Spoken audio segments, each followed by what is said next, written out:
এদিন সকালে দেখো আলু সিদ্ধ মাছ ভাজা দিয়ে বসছিলাম ভাত খেতে, যেটা আমার বেশ ভালো লাগে।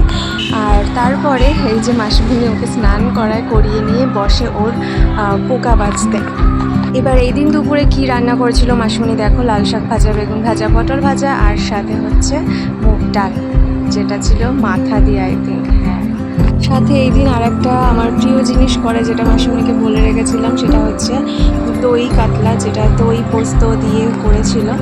কিন্তু আমি আরও সাদা মতো চেয়েছিলাম, সেরকম হয়নি, কিন্তু খেতে বেশ ভালো হয়েছে।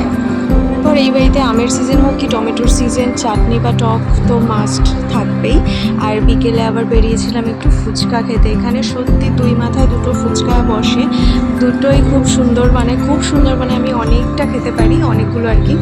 আর তারপর অনেক দিন ধরে আমার এই আইসক্রিমের টাবের আইসক্রিম আর কি খেতে ইচ্ছা করছিল, তাই আজকে একটা নিয়েই আসলাম, বসে পড়লাম খেতে। আর প্রেগনেন্সির ক্রেভিং জিনিসটা যে কি হয়, এটা একমাত্র যার হয় সেই বুঝতে পারবে, যেটা আমার সেই সময় হচ্ছিল। আর সামনে পেয়ে যে কী শান্তি পেয়েছিলাম, সেটা আমি জানি একমাত্র।